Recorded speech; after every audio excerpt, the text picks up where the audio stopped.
17वें सप्ताह के विज्ञान में क्वेश्चन नंबर 969 को सम्मिलित किया गया है और यह एक मोस्ट आईएमपी क्वेश्चन है और हो सकता है कि 2024 की एग्जाम में सीधा सीधा यही क्वेश्चन आपसे पूछा भी जाए। लाइकेन में इनके बीच का सहजीवी संबंध होता है, जीवाणु और विषाणु, प्रोटोजोआ और जीवाणु, कवक और जीवाणु, शैवाल और कवक। तो यहां पर जो संबंध होता है वह शैवाल और कवक में होता है। तो आपके 969 क्वेश्चन का आंसर डी यहां पर राइट हो जाएगा। अब इसके बाद क्वेश्चन नंबर 993। क्वेश्चन नंबर 993 यह भी मोस्ट आईएमपी क्वेश्चन है और हो सकता है कि यह भी आपसे 2024 के एग्जाम में पूछा जाए। 17वां सप्ताह 18 सप्ताह के अंदर सबसे इंपॉर्टेंट सप्ताह है, तो इसके समस्त वीडियो आप कंप्लीट कर ही लेना। विटामिन के का क्या कार्य है? विटामिन के का क्या कार्य है आपको बताना है। आंखों को बचाना, मसूड़ों के लिए, स्वस्थ त्वचा के लिए, रक्त का थक्का बनने में। तो आपका ऑप्शन डी यहां पर राइट हो जाएगा। यह आपके लिए किस प्रकार से सहयोगी होता है यह समझते हैं। आपके किसी अंग से, मान लीजिए यह आपका हाथ है और हाथ से कहीं ब्लड निकल रहा है, ब्लड निकलने के बाद कुछ देर बाद आप देखते हैं कि यहां पर ब्लड निकलना बंद हो जाता है, एक थक्का बन जाता है। तो ये जो ब्लड का थक्का बनाने का कार्य है यह विटामिन के करता है। यदि आपके शरीर में विटामिन के की किसी कारण से कमी हो गई तो आपका रक्त बहना बंद नहीं होगा, यही इसकी पहचान है। अब इसके बाद क्वेश्चन नंबर 1054। क्वेश्चन नंबर 1054 यह भी एक आईएमपी क्वेश्चन है। अपघटक पादपों और जंतुओं, पादपों से अर्थ होता है पौधों से, तो पादपों और जंतुओं के मृत शरीर का परिवर्तित कर देते हैं, मृत शरीर को परिवर्तित कर देते हैं। काय में या किस चीज में अपघटक जंतु और पौधों के मृत शरीर को परिवर्तित कर देते हैं? बालू में, ह्यूमस में, कचरे में या फिर मिट्टी में। तो इसका वन वर्ड में ही आपको आंसर याद रखना है, ह्यूमस। जो अपघटक होते हैं वे पौधों और जंतुओं के मृत शरीर को परिवर्तित कर देते हैं ह्यूमस में। चलिए इसके बाद क्वेश्चन नंबर 1065। क्वेश्चन नंबर 1065 बिल्कुल मोस्ट आईएमपी क्वेश्चन मान के चलिए और 2024 में आपको मैग्नेट से एक क्वेश्चन जरूर पूछा जाएगा, मैग्नेट की प्रॉपर्टी से एक क्वेश्चन जरूर पूछा जाएगा।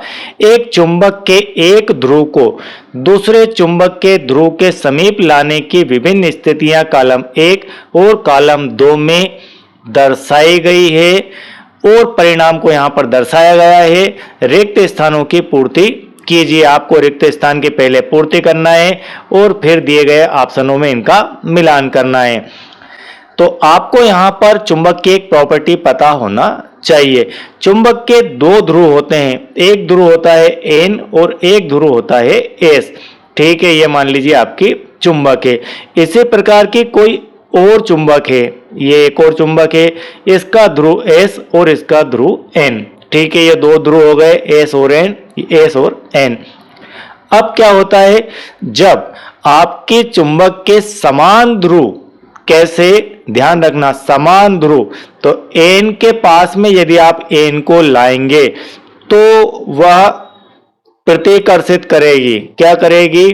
प्रतिकर्षित। समान ध्रुव के बीच में प्रतिकर्षण होगा। प्रतिकर्षण से अर्थ है कि एक चुंबक इस तरफ और एक चुंबक इस तरफ से आप नजदीक लाएंगे तो वे एक दूसरे के नजदीक नहीं आएगी, एक दूसरे का विरोध करेगी, तो इसे कहते हैं हम प्रतिकर्षण। और जब आप असमान ध्रुव को पास में लेकर आएंगे, एस को जब एस एन के पास लेकर आएंगे तो ये दोनों ध्रुव आपस में कनेक्ट हो जाएंगे, जुड़ जाएंगे। तो चुंबक एस और एन से एक दूसरे से आकर्षित होती है। ओके, तो क्या समझ में आया? यह समझ में आया कि समान ध्रुवों के बीच में प्रतिकर्षण और असमान ध्रुवों के बीच में आकर्षण होता है। चलिए इस बात को लेकर इनको हम फिल करते हैं। एन एन समान ध्रुवों के बीच में प्रतिकर्षण जिसे हम कहते हैं रिफ्लेक्शन, और यहाँ एन का एस विपरीत ध्रुव है, विपरीत ध्रुव के बीच में अट्रैक्शन होगा। यहाँ पर भी विपरीत ध्रुव है, अट्रैक्शन होगा। यहाँ समान ध्रुव है तो रिफ्लेक्शन होगा। ओके, तो यहाँ पर रिफ्लेक्शन, अट्रैक्शन, अट्रैक्शन, रिफ्लेक्शन, तो ऊपर नीचे यहाँ पर रिफ्लेक्शन है पहले और चौथे में। अब देखिए कहाँ पर है ये आपका सी वाले में दिखाई देता है। आपका पहला रिफ्लेक्शन, अंतिम यह 4 नंबर रिफ्लेक्शन, 2 और 3 में आकर्षण दिया गया है, अट्रैक्शन दिया गया है। तो आपका यहाँ पर सी ऑप्शन राइट हो जाएगा। बस इतनी प्रॉपर्टी आपको याद रखना है। इसके बाद क्वेश्चन नंबर 1066, यह भी एक मोस्ट आईएमपी क्वेश्चन है। यह क्वेश्चन है निम्न कथनों में से सही कथन का आपको चयन करना है। तो पहले आपको ये 3 कथन दिए गए हैं, इन्हें पढ़िए, इनमें से कौन सही है कौन गलत है उसके आधार पर यहाँ पर ऑप्शन दिए गए हैं। पहला है विद्युत धारा धातुओं से होकर प्रवाहित हो सकती है। क्या यह कथन सत्य है? तो यह कथन बिल्कुल सत्य है कि विद्युत धारा को, जो आपकी घर की लाइट होती है, इस लाइट को प्रवाहित होने के लिए धातुओं की आवश्यकता होती है। धातु वह माध्यम है जिसके माध्यम से विद्युत धारा एक जगह से दूसरी जगह पहुंचती है। अब दूसरा है विद्युत परिपथ बनाने के लिए धातु के चरों, तो यहाँ पर आप इसको कह सकते हैं तारों के स्थान पर जूट की डोरी, जूट की रस्सी भी उपयोग कर सकते हैं क्या? तो नहीं कर सकते। डोरी के अंदर, डोरी से अर्थ है कि आपकी जो रस्सी है, रस्सी के अंदर विद्युत धारा प्रभावित नहीं होती है। इसके बाद विद्युत धारा थर्माकोल की शीट से होकर प्रवाहित हो सकती है, तो यह भी गलत है। थर्माकोल की शीट से विद्युत धारा कभी भी प्रभावित नहीं हो सकती है। तो यहाँ पर पहला ही सही है। तो पहला आपका सी ऑप्शन में ही दिया गया है, एकमात्र कथन 1। चलिए इसके बाद क्वेश्चन नंबर 1067। क्वेश्चन नंबर 1067, यह भी एक मोस्ट आईएमपी क्वेश्चन है। सीधा सीधा यह क्वेश्चन आपके एग्जाम में भी आ सकता है। असत्य कथन का चुनाव कीजिए, मतलब आपको गलत कथन इन चारों कथनों में से निकालकर बाहर लाना है। वायु में धूल कण भी हो सकते हैं। क्या वायु में धूल कण हो सकते हैं? तो यह तो एक सत्य कथन है, होते ही हैं।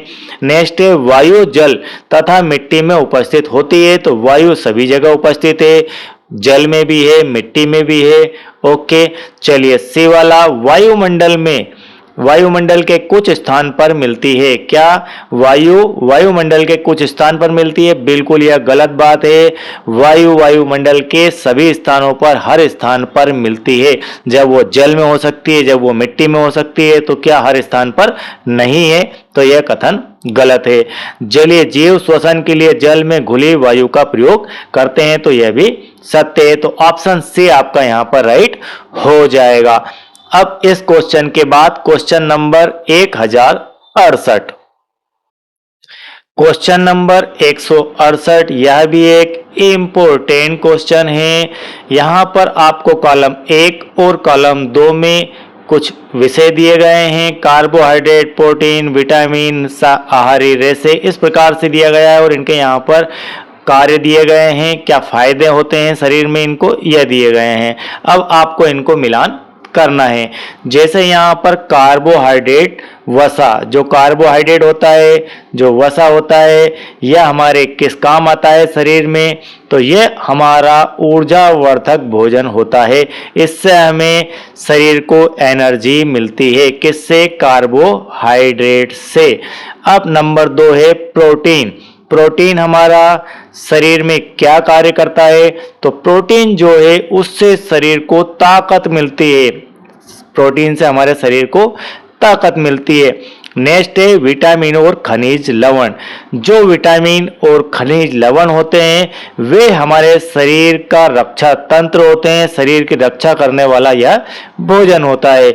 इसके बाद आहारी रेशे, आहारी रेशे जैसे आपकी ककड़ी वगैरह होती है, ये इनको हम आहारी रेशे वाला आहार कहते हैं। तो वे क्या काम करते हैं, तो वे साबुत खाद्यान्न, फल और सब्जियों से संबंध रखते हैं। तो इस प्रकार से यह आपकी जोड़ी सुमेलित हो गई है। अब चलिए इसके आधार पर अब आंसर देखते हैं कहां पर है। पहले का आपका चौथा, तो पहले का चौथा यहां पर ये एक में दिया गया है, तो ऑप्शन बी आपका राइट हो जाएगा। और भी मिला लेते हैं, बी का पहला, सी का आपका यहां पर दूसरा है और डी का यहां पर तीसरा है, तो ऑप्शन बी यहां पर राइट हो जाएगा। चलिए इसके बाद क्वेश्चन नंबर 1069, क्वेश्चन नंबर 1069 है। FSSAI मानक के अनुसार दृढ़ीकृत खाद्य पदार्थों का लोगो है। तो यहां पर FSSAI का आपको लोगो बताना है। इस FSSAI का फुल फॉर्म क्या होता है, पहले वह सुनिए। FSSAI का फुल फॉर्म है food safety and standard authority of India, भारतीय खाद्य संरक्षा एवं मानक प्राधिकरण।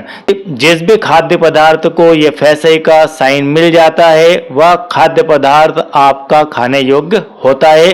तो यहां पर उसका लोगो आपसे पूछा गया है, तो ऑप्शन बी आपका यहां पर राइट हो जाएगा, क्योंकि इसके अंदर यहां पर ध्यान रखना है प्लस दिया गया है। प्लस मतलब सबके लिए है, बेहतर है स्वास्थ्य के लिए। अब इसके बाद क्वेश्चन नंबर 1072, क्वेश्चन नंबर 1072 यह भी एक इंपॉर्टेंट प्रश्न है। जलीय पौधों में अनुकूलता पाई जाती है, जलीय पौधों में अनुकूलता पाई जाती है। आपको यहाँ पर 4 कथन दिए गए हैं। पहले हम देखते हैं कि कौन सा कथन इन चारों में से सही है और कौन सा गलत है। चलिए, पौधों का तना लंबा, खोखला एवं हल्का होता है। चूंकि पौधे कैसे हैं, जल में रहने वाले हैं, जल के पौधे हैं, तो लंबा तना होगा, खोखला भी होगा और हल्का भी होगा, तभी जाकर वह जल में टिकेगा। चलिए, तो यह सही है। पत्तियों पर मोम की पतली परत होती है, पत्तियां इसकी बहुत ही नमी वाली होती है, यह भी सही है। पौधों की जड़ें छोटी होती है, यह भी सही है। पत्तियां कांटों का रूप ले लेती है, तो यह गलत है, पत्तियां कांटों का रूप नहीं लेती है। तो 1, 2 और 3 कहां पर सही है, तो आपका क्वेश्चन नंबर 1072 का ऑप्शन ए यहां पर राइट हो जाएगा। अब इसके बाद क्वेश्चन नंबर 1073 जो कि यहीं पर दिया गया है और मैं इसे मोस्ट आईएमपी की श्रेणी में रखूंगा। विद्युत धारा के प्रवाह को रोकने या किसको, विद्युत धारा को, जो लाइट आपके घर की है उसकी बात हो रही है, उसके प्रवाह को रोकने या प्रारंभ करने के लिए अपनाई जाने वाली युक्ति है। फ्यूज, स्विच, बल्ब या फिर सेल, किसके माध्यम से आप धारा के प्रवाह को प्रारंभ करते हैं और रोक सकते हैं। तो यहाँ पर आप स्विच का उपयोग करते हैं। घरों के अंदर आपके कुछ इस प्रकार के स्विच होते हैं, ठीक है, अप डाउन वाले होते हैं। तो इसमें एक तरफ ऑन होता है, एक तरफ आपका ऑफ होता है, कुछ इस प्रकार से होता है। कभी कभी नीचे भी ऑन होता है और ऊपर भी होता है, ठीक है। तो आप इन स्विच का उपयोग करके ऑन ऑफ करते हैं, जो कि धारा को प्रवाह को रोकता भी है और प्रारंभ भी करता है। चलिए, इसके बाद क्वेश्चन नंबर 1074 यहां भी एक मोस्ट आईएमपी क्वेश्चन है और हो सकता है कि 2024 के नेस या ओलंपियाड में आपसे यह पूछा भी जाए। प्रश्न है, सूर्य के प्रकाश की उपस्थिति में हमारा शरीर बनाता है। सूरज के प्रकाश की उपस्थिति में हमारा शरीर क्या बनाता है, तो सूर्य के प्रकाश की उपस्थिति में हमारा शरीर विटामिन डी का निर्माण करता है। यह आपको एक ही वर्ड में याद रखना है। अब इसके बाद क्वेश्चन नंबर 1075 यहाँ पर कॉलम 1 और कॉलम 2 दिए गए हैं, इनका आपको मिलान करना है। क्या करना है, मिलान करना है। चलिए देखते हैं। यहाँ पर दिया गया है धातु, कांच, तेल लगा कागज, नींबू का रस और पारदर्शी, विलेय, कठोर, पारभासी। तो जो धातुएं होती है ये क्या होती है, ये कठोर होती है। धातुएं हमेशा कठोर होती है, जैसे लोहा, चांदी, तांबा, सोना, ये सब कठोर हैं, इसलिए धातुओं को कठोर कहा जाता है। कांच जो है यह पारदर्शी होता है, कांच के आर पार आप देख सकते हैं। इसके बाद तेल लगा कागज, ये पारभासी होता है, थोड़ा इसमें दिखता है, थोड़ा नहीं भी दिखता है। और जो नींबू का रस होता है वह पानी में विलेय होता है, किसमें, पानी में विलेय होता है। तो यहां पर इन सबको यदि आप मिलान करेंगे तो आपका ऑप्शन सी राइट हो जाएगा।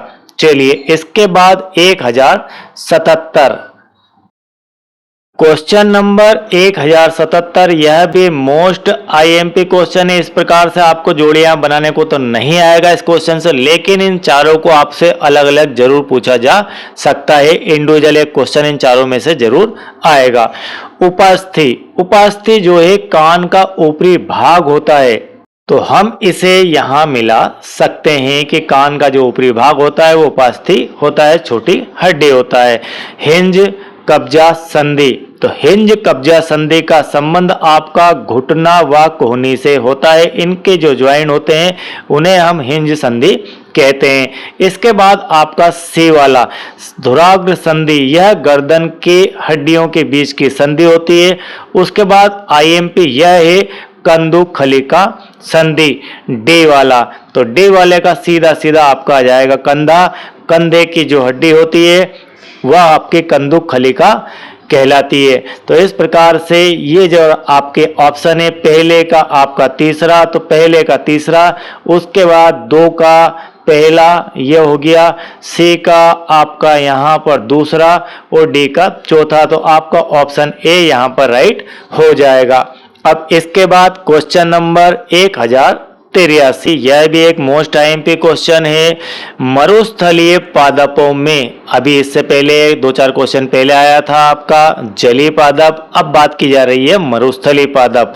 तो मरुस्थलीय पादपों में वाष्पोत्सर्जन द्वारा जल क्षय को कम करने के लिए, क्योंकि मरुस्थल क्षेत्रों में गर्मी ज्यादा होती है, उस स्थिति में उस गर्मी के कारण वहां पर जल का क्षय ज्यादा होता है, जल ज्यादा मात्रा में पौधों के द्वारा जो लिया जाता है वह उड़ जाता है।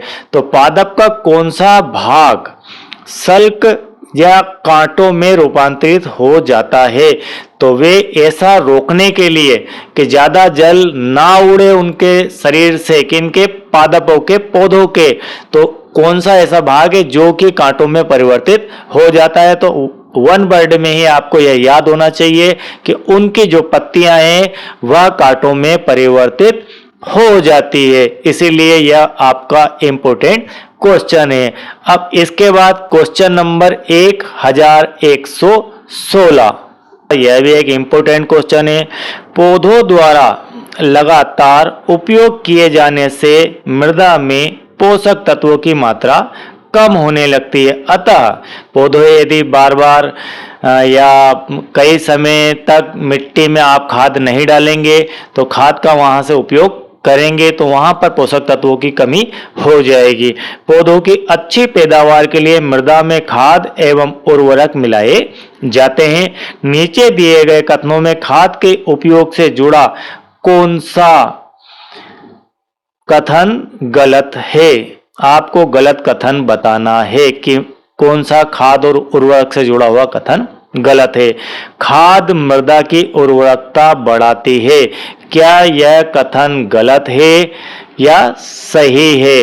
चलिए इसके बाद अगला पढ़ते हैं। मृदा को पोषक तत्वों से समृद्ध करती है, चट्टानों के क्षरण को रोकती है या फिर मृदा की जल धारणा क्षमता में वृद्धि करती है, यह कथन आपका गलत है। तो आपका यहाँ पर ऑप्शन सी राइट हो जाएगा। हमें देखना है गलत कथन। गलत कथन ये है कि चट्टानों के क्षरण को रोकती है, इससे चट्टानों के क्षरण का कोई संबंध नहीं है। उर्वरकता भी बढ़ती है इससे मिट्टी की, तत्वों से समृद्ध करती है मिट्टी को, मृदा में जल धारण करने की क्षमता बढ़ जाती है खाद और उर्वरक से। तो ये तीनों तो सही है, जो गलत है वह आपका सी ऑप्शन होगा। अब इसके बाद क्वेश्चन नंबर 117। क्वेश्चन नंबर 117 यह भी एक इंपोर्टेंट क्वेश्चन है, चलिए इसको समझते हैं। विटामिन और खनिज लवणों के अभाव के कारण होने वाले रोग एवं लक्षणों का मिलान आपको करना है। यह भी एक मोस्ट आईएमपी क्वेश्चन है, लेकिन इन पे आपको इंडिविजुअल क्वेश्चन पूछे जाएंगे, ये पक्का मानकर आप चलिए यहाँ दिया आपके खनिज लवण और यहाँ पर जो दिया गया है उनसे होने वाले, उनकी कमी से होने वाले रोगों के बारे में और उनके लक्षणों के बारे में दिया गया है। तो यहाँ पर विटामिन B1, कैल्शियम, आयोडीन और लोहा। चलिए एक एक करके इनका मिलान करते हैं। जो विटामिन B1 होता है, इसकी कमी से, विटामिन B1 की कमी से आपको बेरी दुर्बल पेशियां और काम करने की ऊर्जा में कमी, खासकर आपको विशेष ध्यान रखना है कि विटामिन B1 का संबंध बेरी से होता है, बेरी रोग से होता है। इसके बाद बात आती है कैल्शियम की। तो जो आपका कैल्शियम होता है यह हड्डियों के लिए बहुत ही जरूरी होता है। कैल्शियम की कमी से हड्डियां कमजोर हो जाती है और कैल्शियम बराबर मात्रा में मिलता रहे तो आपकी हड्डियां मजबूत बनी रहती है और हड्डियों को ही हम अस्थियां कहते हैं।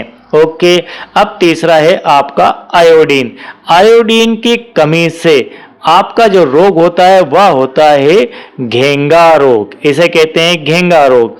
तो इसीलिए आपने बार बार सुना होगा, टीवी पर ऐड आता है कि आयोडीन युक्त नमक का प्रयोग कीजिए। ठीक है, तो आयोडीन की कमी से घेंगा रोग हो जाता है। यह गर्दन में होता है, एक प्रकार का आपका यहाँ पर गठान टाइप से हो जाती है। चलिए इसके बाद इंपोर्टेंट है लोहा।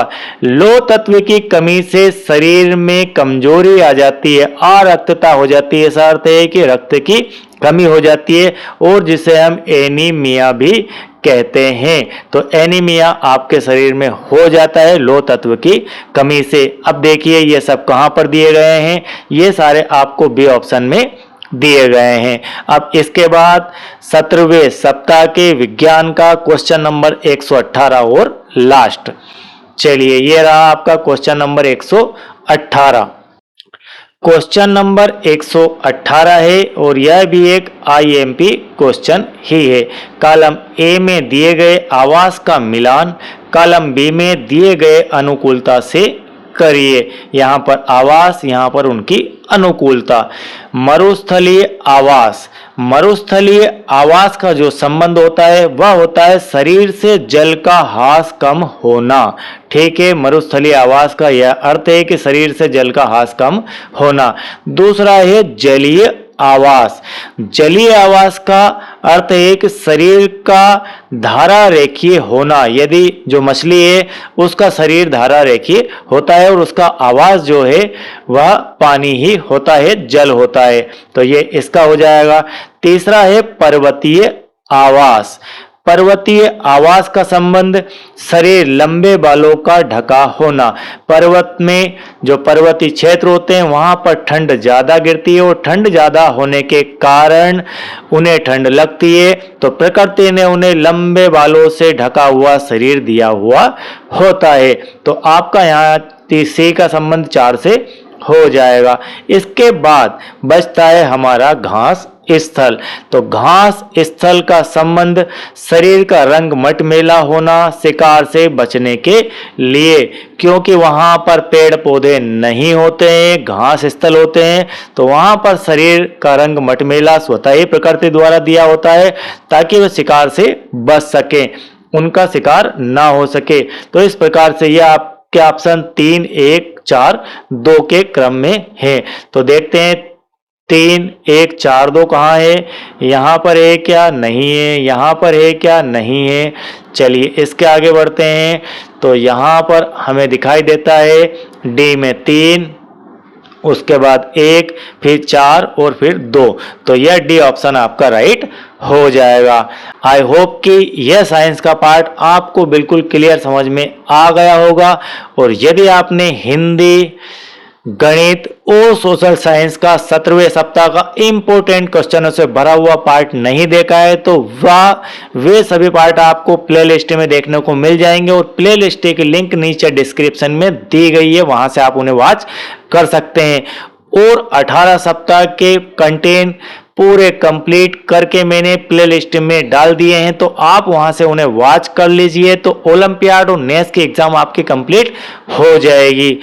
और साथियों, यदि आप चैनल के साथ नए हैं, आप मुझे पहली बार देख रहे हैं, सुन रहे हैं और आपने अब तक सब्सक्राइब नहीं किया है तो चैनल को सब्सक्राइब कीजिए, बेल आइकन को प्रेस कीजिए और वीडियो अच्छा लगे तो एक लाइक जरूर कीजिए और सभी ग्रुप्स में इसे शेयर करना ना भूलें।